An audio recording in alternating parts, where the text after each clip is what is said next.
Cool. Thank you so much for making time for this. It's nice to meet you. I'm Nathan. I'm just a history senior at Northwestern, getting close to graduating, working on my thesis. But they just, I think, reached out to both of us and had us do this interview. So I'm excited to talk to you, and I'm excited to kind of like learn a little bit more about you and the work you're doing. I did like a little bit of background research on pollination and all that, so we have some stuff to talk about. But I'm curious to hear about you. So. I don't know. Do you want to give like your elevator pitch? Like, can you tell me a little bit about yourself? Sure. So I graduated Northwestern in 2021. I was a history major, obviously, primarily focused on East Asian history, Chinese history. I also minored in Chinese, so that kind of paired nicely. And halfway through my undergrad, I got super interested in environmental studies, sustainability, and then I added on the ISIN certificate and started taking classes. And that's where I kind of decided that I wanted to focus my career on. I had the opportunity during undergrad to pursue some public policy initiatives regarding sustainability. So after graduation, I did the PIP program through Northwestern, and I was placed at Chicago Public Schools. I didn't really work at a school. I was in more of their admin office. And there I sort of explored my interest in public policy, but also had the chance to kind of figure out if my interest was in public policy strictly or also more of the sustainability side of things. And I decided that that's where I was most interested in continuing to explore opportunities. And I figured out that I had a lot of great skills from my history degree, but I also needed some additional ones. For example, finance, more quantitative things that I sort of avoided in undergrad, Yeah. but were sort of, I couldn't escape them now that I was interested in pursuing this field. So I got my master's also at Northwestern. I did the MSCS program, which is in energy and sustainability. And because I felt like I knew a lot about public policy already, I took classes that had nothing to do with anything that I had taken before. So, yeah, again, finance, entrepreneurship classes. And then, after graduation from my master's, I joined Pollination and, have been working with different clients, both in the public and private sphere, and still figuring out what I'm interested in. But, have been enjoying sort of exploring that. And the things that are more interesting, I think, have a lot to do with, more interesting to me, have a lot to do with history. Um, I'm interested in like the intersection of, climate and sustainability, but also people. Mhm. I think you can't really talk about one thing without talking about the other. So topics like nature, resilience, adaptation are things that I'm most interested in and want to keep exploring. And I think history sort of gave me a good background to connect with those pieces, even though I don't have the technical or scientific background to be working in sustainability. I can approach it from this different angle. Yeah. That's super cool. I mean, I think there's a lot to talk about there. I'm curious, like you kind of mentioned halfway through your undergrad was kind of when you first started to get interested in sustainability. Was there like a turning point? Was there like a class you took? Like, what do you think it was that kind of first led you to being interested in that? I think it was at first, sort of like my personal interests. When I got to Northwestern, randomly, I stopped eating meat, mostly because when I went, my only time that I could go to the dining hall because I was taking Chinese and it was five classes a week. It was during like the peak time for the dining hall, so the only empty station was the vegetarian one.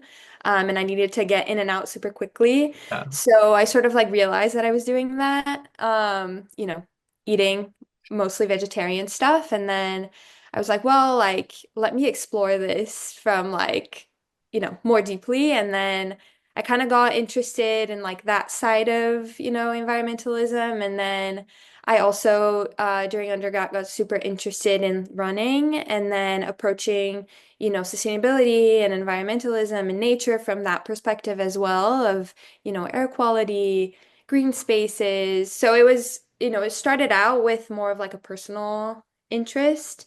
And then I kind of realized, well, like you can actually, you know, help a lot of people from this perspective. And then the interest in history sort of paired up because I got interested in history because I come from Brazil, and then specifically where I'm from in Brazil, we have a very deep history and complicated history with colonialism. sure. Where And is that? I'm from Salvador in the Okay, state of Bahia. cool. And we were the first capital of Brazil. We have, the legacy of colonialism still persists, and that's something that I couldn't really not think about when studying history. And when I got interested in sustainability, it was also something that I was thinking about a lot. The legacies of colonialism, industrialization, all of those things. And I realized that in the current moment, working in environmentalism and sustainability, it's a way to sort of address those issues as well. And then it sort of combined all of the different like interests, and from a personal perspective, from, where I'm from, what I like to do with my free time. And then, yeah, I just couldn't stop thinking about it, and then just decided that it was what I wanted to keep doing for with my career. That's super cool. I mean, I think it's always really nice. I've had that experience with some stuff too, of like having the historical interest in something that really overlaps with something that feels very present that you're doing now. And I think being able to kind of like ground yourself in that was part of why like the whole history curriculum was so interesting for me. But that's super cool. So like what was your first kind of like professional foray into doing this? I saw that you worked for the city of Evanston for a little while, right? Yes, that was an opportunity that came from doing Chicago field studies. Mhm. So I worked there throughout the summer, and then I had the opportunity to sort of like keep going throughout my senior year, I think, of undergrad. And I was working there, during COVID. So there was also that layer of understanding how we could use environmentalism, sustainability sort of issues to address that as well. But I was working in something completely unrelated. It was building electrification. I was mostly responsible for the building ordinance that we had. So checking a lot of data, which was something that I didn't know that I liked, but it was super interesting. And it made me feel very connected to Evanston. I think sometimes Northwestern people are very much in the Northwestern bubble in Evanston. So it was really fulfilling to get more of that connection to Evanston, learn more about where I was, and understand how I could use my interests at a more local level. And I think it also helped to, teach me a lot about how we can address something so big like climate change uh, in a very meaningful way. Right now, for example, you know, even with my consulting job, lots of things keep changing because of federal decisions, and it gets a little stressful thinking about that we can't make any progress. But reminding myself that a lot can be done at a much faster rate at the local level. It's very inspiring, and gives me hope that we can keep doing things. But yeah, I loved my time at City of Evanston doing more local public policy. And yeah, it kind of fed my interest to sort of keep exploring that through different lenses as well. That's super cool. So are you mentioned that now you're kind of doing like the consulting side. I saw Pollination kind of does a bunch of different things. Like they have like investment advisory, but they also do like policy advisory. So are you like more on the policy side? Yeah, I'm on the advisory team and there I've worked with clients in the both like public space and also the private space, doing honestly so many different things. No project is like the other, which is something that I really like. And I Yeah. think the history major sort of helped me in a way. But yeah, I've been helping with projects related to resilience, adaptation, decarbonization, um, public policy, yes. Yeah, everything and anything. That's Um, Do you have like a favorite project that you worked on recently? If you're like at liberty to talk about it. I mean, um, let's see what I can talk about. yeah. I think my favorite project is one where we've worked. I don't think I can say it explicitly, so Yeah, I'll yeah. say it That's in fair. um, a vague way, but it was a project where we've identified some different LDCs, for example, so least developed countries. And so I like that international lens. Yeah. And we've worked to promote resilience and adaptation in those countries. Um, and for me, it was one, a really meaningful project because we're really working on um, part of the decision process was countries that really needed that help and finance to be brought to those countries. But we're really working on the investment criteria. So what types of projects can be funded related to energy, for example, regenerative agriculture.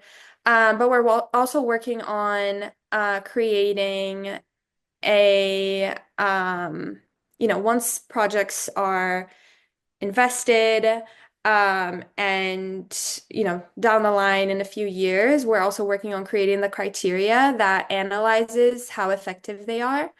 Um, and that has to do a lot with understanding, you know, the technical side of things, but also the cultural side of things. So that's where I think the intersection of, yes, we're trying to create a more sustainable world, but also, uplifting people and understanding those cultural nuances, not really trying to impose anything, but really work with people. So that's a lot of what we've been considering as well. And that process of creating something that is rigorous, but also culturally aware in a way has been really, I think, aligned with my personal beliefs, but also something that I think will eventually strengthen the product that we're working on, and really help both in like bringing more finance, but also creating something that is long lasting and sustainable for people that really, really need it. That's super cool.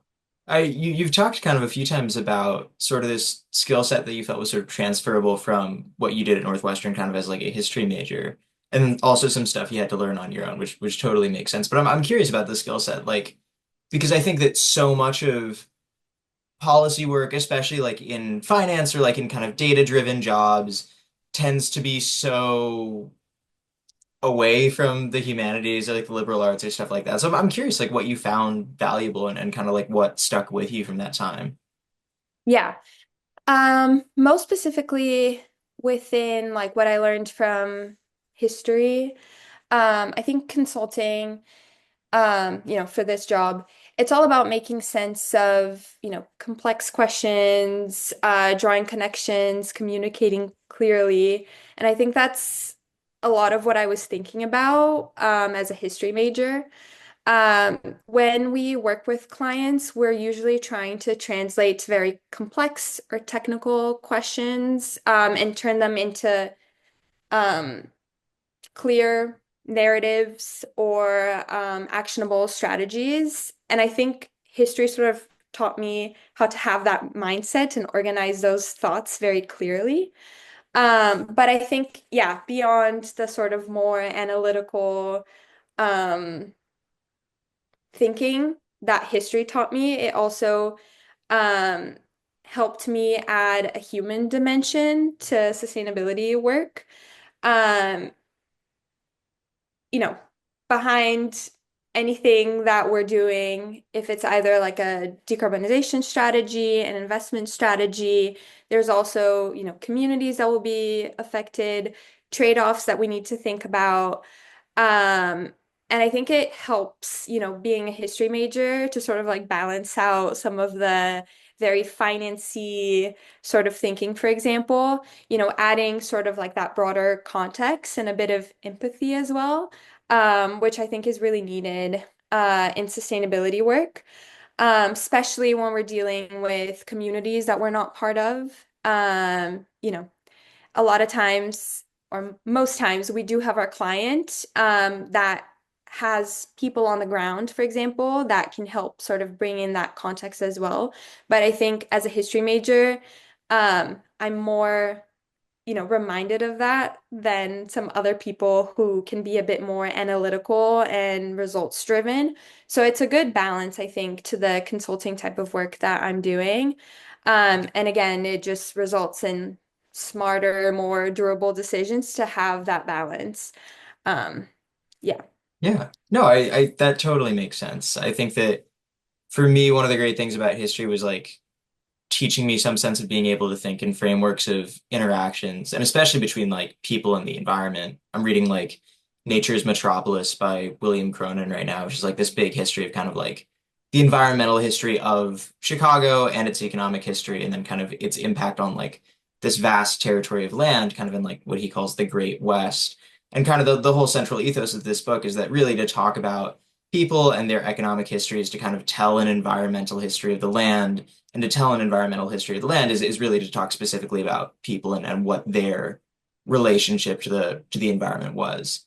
And so yeah, I think that kind of style of like systems thinking is really good. And I think that's something that I really got from being so focused on history while I was here too. I think I'm also interested to hear about like this whole quantitative skill set that you kind of took on and learned. You mentioned you kind of realized you liked working with data. And so I'm curious like what it was like to kind of find that new skill set. Yeah, yeah. So I actually took a class at Northwestern. I think it was called Bulldozed. And it was a class about the history of São Paulo in Brazil and Chicago through demolished buildings. And I think that class in specific was sort of like a turning point for me in my history major journey, because it really expanded my understanding of what I could do with my history major, because it was really like a central point of the class was we had to learn how to use ArcGIS, and use that as part of, the deliverables that we had for the class. Um, and, you know, I had no idea, obviously, how to use GIS. It's a very specific type of program. I mean, I was used to looking at maps for history and some of my other classes, but I was never, um, called to create them. And I realized that that was actually so much fun. Yeah. And just, understanding, and trying to pull in data, was challenging, but also very rewarding and made me realize that there's actually so much like critical, like a similar type of critical thinking that goes into like analyzing, historical sources like we're used to looking at sort of like data sets and all of that. And from there, yeah, when I took on I was working at City of Evanston, I had to look at, again, like data sets that I wasn't used to. So a lot of like water data, electricity data, and all of that. And even though it was so scary at first, I was also, surprised to find that a lot of it is that like systems thinking of history of finding patterns. And sometimes when things don't look like what they're supposed to. There's an explanation for it. And it was so interesting, like, oh, this is very, I don't know, specific to this Yeah. one instance, but we would look at the footprint for the building. It was a smaller building, but it had an incredibly high electricity usage. And then we would go and, look at even more data and try to figure out why. So in some ways, that data exploration was very much like finding some very small detail in a primary document and then trying to figure out why it was there and just, I don't know, it was in some ways like very creative, Yeah. just to, like try to figure that out. So, obviously I did not become a finance master, but through like the few classes that I took in my master's, but I think it really complemented what I had learned through my history major. Just in adding a bit more context and really embracing the interdisciplinary sort of way that I had structured my study so far. And yeah, I just kind of thought to myself, I don't have to learn everything, but whatever I learn will be useful and will add on to my knowledge and skills as a sustainability professional because it is such an interdisciplinary field. So I really do need to learn this, but it was kind of fun at the same time. Yeah. Um, there are similarities to history, so No, I think that that absolutely makes sense. I had a similar experience. I mean, I'd always thought of myself as such a humanities and like liberal arts person. I hated math in high school. Like it never really made sense to me.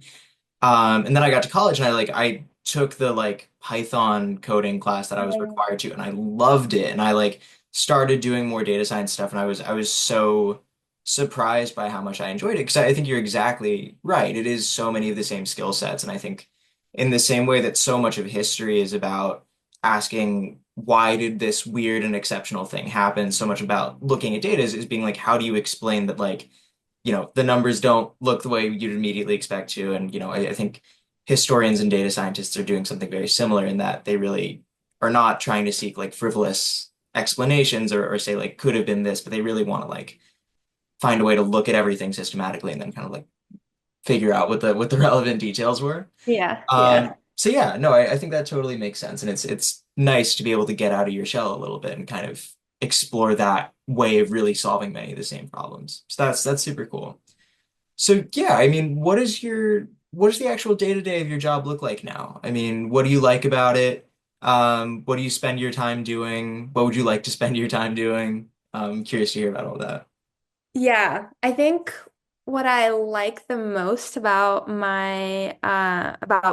working at Pollination so far, I like that it's project based because really no day is like the other. I do have some like shorter term projects that are more like sprints, and some that are a bit longer term, but I like changing up what I do a little bit. I find that it was a bit scary at first, kind of like jumping into something, not knowing a ton. But for where I'm at in my career, it's also very exciting to kind of like be paid to learn in a way. Yeah.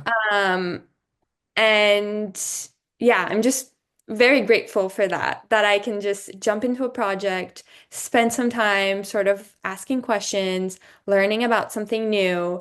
And if I don't like it, it's short term and I'll get another project in a few months. So I love that. I think consulting in a way can be a bit limiting, especially because we do advisory. So advisory is like really about like the strategy behind things. So we don't see the execution. And Mhm. I miss that a little bit. Sometimes you don't know if what you spent so much time thinking and stressing out about is actually gonna play out like you thought it would. Um, but so I do miss that like side of things, especially because I'm interested in the human intersection. So I don't get to interact with the people that I'm actually benefiting through my work. Yeah. if that makes sense. But yeah, I do like the constant like turnaround of projects and the exploration of new topics and just kind of getting surprised with what I find interesting. I never thought that, yeah, I would be interested in looking at data so much or be interested in learning more about very specific nature things. But now, yeah, I love mangroves. Who thought I would love and appreciate mangroves so much as a resilience and adaptation tool? So, yeah, it's cool just to get to think about like weird questions like how do we quantify nature and monetize it? And yeah, I yeah, that I think that's what I like the most, and the people that I get to work with also. They're very cool and interesting. We're an international firm, so I do love to have like that perspective as well of, if we work on an international project, we usually have someone who can offer at least some, you know, some perspective from like where they're from.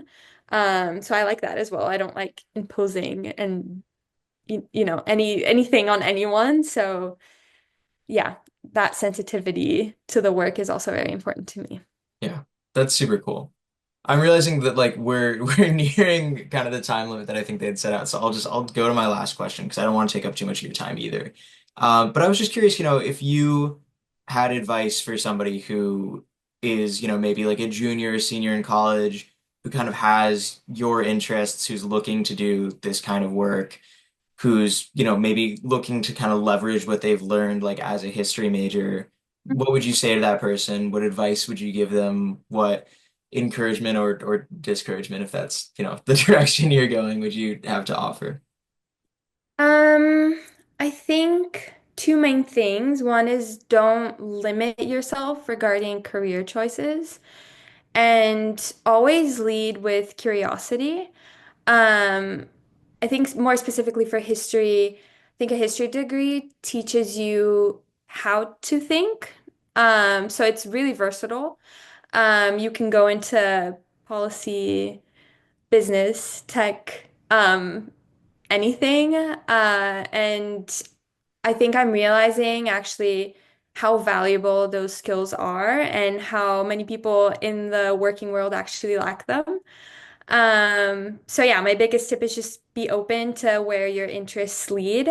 And don't be afraid to put yourself out there and really try more unconventional paths. Yeah. Awesome. Yeah, I think that's great advice. Thank you so much for taking the time to do this. I'll send this on the email chain. You'll be copied on and everything. But yeah, Okay. it was great to talk to you. It was super interesting. Yeah. What's your thesis on? Just out of I curiosity. yeah, I am writing a global history of self-immolation as political protest. And so Oh, kind of wow. yeah. So it's a little grim, but I'm tracking it kind of from the beginning of the 1960s through like 2011 and the Arab Spring. And I'm kind of talking about it in the context of how this became sort of an intelligible political gesture rather than just kind of a specific and isolated form of suicide, and then kind of how developing a global understanding of it kind of became a vehicle for facilitating its spread kind of to countries where it had historically never really happened before. So Wow. That's a heavy yeah. topic. It's heavy, but it's been interesting, and I'm almost done. I have a few more weeks to revise, and then I submit at the beginning of next month. So we'll see. Okay. But yeah, Good luck. Yeah. Wow. I hope you have some other things yeah, that you're working on to balance that out. yeah. No, absolutely. I a lot of my history department work has been on the heavier side. I'm a Leopold Fellow writing on the global history of prisons and camps, so that's also been pretty dreary. But I mean, I do a lot of fun stuff outside of the history major. I'm like doing booking for Dillo Day, and we're just finishing that up now, stuff like that. And so, yeah, life is exciting. Okay. Cool. Okay. Well, sick. Thank Okay. you so much for taking the time. It was great to talk to you. No worries. Thank you. This was so fun. I Yeah. love talking about history. Awesome. Well, thank you. Have a great day. Bye bye. You too. Bye.